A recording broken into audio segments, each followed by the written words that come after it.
Good evening and welcome back to DXB Today, where we are talking to our favorite heroes in the food industry. And we're a very big fan of this next guest. He is the first Indian chef to be awarded a Michelin star. He's been with us since the days of Expo 2020 right here with this team. Please welcome back to the show, Chef Vineet Bhatia MBE. Chef Vineet, thank you so much for coming back. Thank you for having me back. Now, we've had you many times. We've known you a long time. We've had a long history together. I want to know, what have been the recent evolutions when it comes to your food style, or have you cracked the code? You don't need to improve. Oh no, you never crack the code. You know, learning is an ongoing experience. It never ends. And I think as a culinary journey, you keep on innovating and experimenting all the time. I think at a certain stage of your life, you come to say, well, you want to make it very simple, and you want to make it very intentional. So what you go back to is to your roots, and try and look at produce, look at things, and try and tell a story. Because food is all about history. It's all about feelings. It's all about emotions. And every ingredient you put onto a plate is there for a reason. So you go back to simplicity of seeing how humble is the dish and how can you make it interesting, and what kind of a food memory can you leave behind for your guest. And that becomes very key. We just did a big event as a culinary ambassador for the great campaign in the High Commissioner of India to celebrate the King's birthday. And we were given the task of curating a menu which had the simplicity of British food, but again the warmth of Indian spices. So how do you put that together?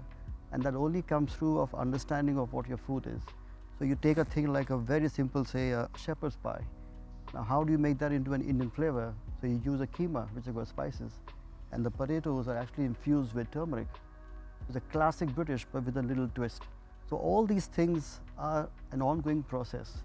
So each time you try and do an event or try and showcase, that is what you do. You bring back the essence and you bring back the stories of the food into your audience and make them experience that. They have to see what is being curated around you, and the storytelling becomes very, very important.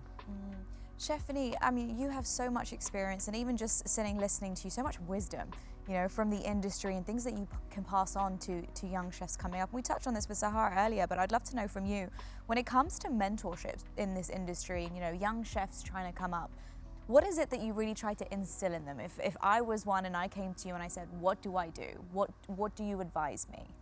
I think when you have a young mind coming to you, he's a very inquisitive mind, and he wants to learn. So you as a mentor, it becomes your responsibility to guide them through.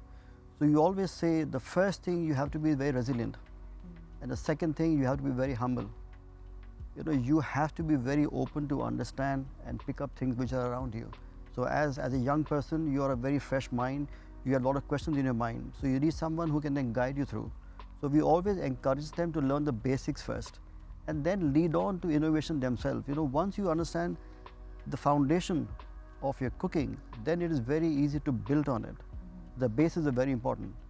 So when somebody new comes to us, all we say is absorb. Take in as much knowledge as you can, because you are a young 18, 19-year-old kid. You have at least 8, 9, 10 years for you to learn, as your prime time to learn. By the time you're 27, your mind is set as a chef, and that is where you kick off and go into the world. And then you develop your own ideas. But you need to learn those strong foundations, and that is a benchmark for you to grow on from there. Chef, I wanted to ask you, you're basically the pioneer of the culinary industry here. When you had a restaurant here and you kind of built your restaurant and you built something here, the culinary industry almost didn't exist here. And so I'm really curious about your experience and how the evolution has taken place and how you see it. I actually first came to Dubai in 1993 on transit to go to London. That's a good long time back now. And it was only for 24 hours. During those days, you didn't have a direct flight. I had to go through Emirates. And I walked around the city to understand what it was in those 24 hours. And you could sense a difference there. The first time I left India, and I came back in 2004 to open the restaurant at Grosvenor House, which is Indigo, now almost 20 years now. What it was then and what it is now, it is a very different ballgame altogether. You're the very few people to actually open up into a 5-star hotel and try and make people understand what Indian food is about. It is not just about curry and rice and spices and a beer. It's very detailed, it's very intricate, it's very rich in history, it's very rich in culture, rich in flavors. Indian food is not about chili, it's about flavors. It's about spices. Now that was a tough call then, but fortunately when you work with like-minded people, they give you all the support, and that is what we got with Grosvenor House. We got a carte blanche support, says we want to get the best of what we can be done. And that is how the whole story of our love affair started with Dubai in 2005 when we opened up. 5 years back, we opened up our second restaurant, India, at the Royal Marriott in JBR. Again, very different food from Indigo. Now, they are literally a kilometer apart, but both having very different styles of food. Indigo is a bit more formal, a bit more luxurious, I would say, whereas India is very much relaxed, chic brasserie, street food vibes, colorful, a different mindset. So I have fortunately seen a lot of change happening in this country here. The vision has always been there. When I first came in 2004, I wasn't sure what to expect because there was no Palm, there was no JLD, there was no hardly anything in Marina.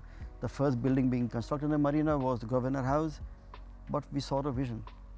40 years from now, 50 years from now, what could come? And that was 25 years, 20 years back. But when you look at it now, they're talking about the next 40 years of Dubai.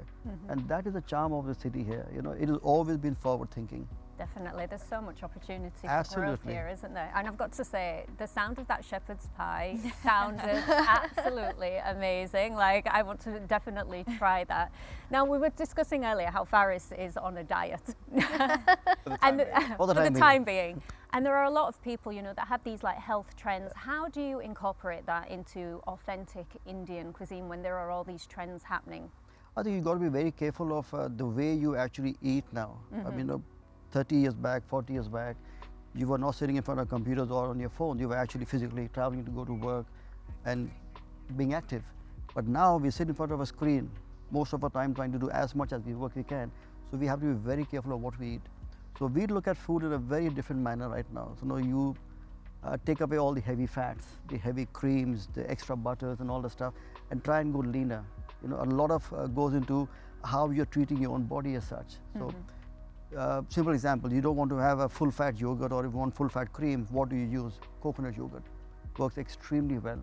Soya milk, almond milk, cashew milk, all these work well. They use natural butters like cashew butter to enrich, almond butters to enrich. They still give you the kind of richness to your food, lovely color, a very nice mouthfeel, but not very heavy on your belly. So you don't really feel full and bloated here. So you look at things of how you can make it interesting. You look at a vegan produce, you look at a plant-based produce of what you can do. You look at options which are not just red meat, but simple thing like say jackfruit, which mimic the flavors of a meat, but they still have the same impact. I don't think you should cut off anything from your diet, keep them as they are, but try and go a bit low in terms of how you actually cook food. And that is very, very important. You can still have a nice 10-course, 12-course meal and not feel bloated. It is the technique, it is the way you compose your menu, your ingredients, how do you balance that well, how do you control your fats and your oils.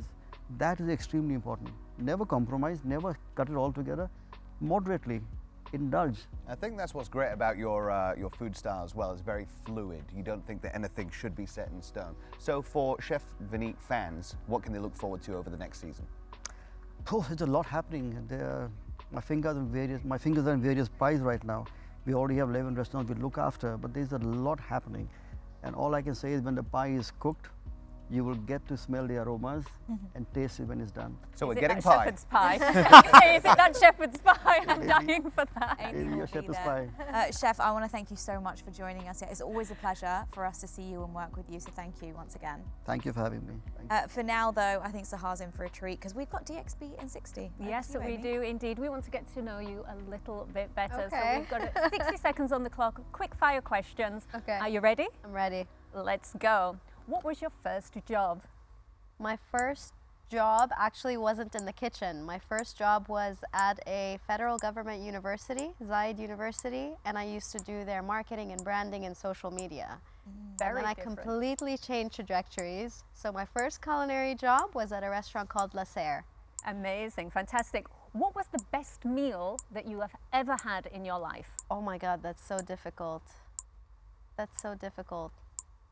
Well, you've got probably about 30 seconds on the Okay. clock. Oh my God, pass. Pass. Okay. If you could have an AI assistant, what tasks would you ask it to handle? This is too difficult. Anything in the kitchen? Oh yeah, oh my God, my first job, I had to like peel apples all day, like 50 to 100 kilos. The AI can do that. AI can do that. Okay. What would be your best advice for a wannabe chef? Don't want to be chef, just be the chef. Yeah, Fantastic. just do it. And my last question for you, why Dubai? Oh my God, it's my home city. I was born here, I was raised here. You know, people leave their families and their countries and their homes to come live in Dubai. I actually am from Dubai, so I feel like I live and I come from the coolest city in the world. You definitely do. Yeah. And we hope you never leave. I will never leave. Sahar, thank you so much for being Thank on you so much, DXB everyone. today. And of course, Chef Vineet, always a pleasure to have you, and we hope to see you again soon. Thank you. All right. But for right now, we are looking forward to our performance. The Box Tones are going to be on DXB today before you know it, so don't go anywhere. We're the Box Tones. I'm Louise. This is Jill. This is Gary. And this is Will. These two are brother and sister, so that formation started early. And then we met in Edinburgh in Scotland, and we brought the band to Bahrain, where we met this guy, and then we all came to Dubai, and here we are. We're excited to perform for you. Catch us in a bit.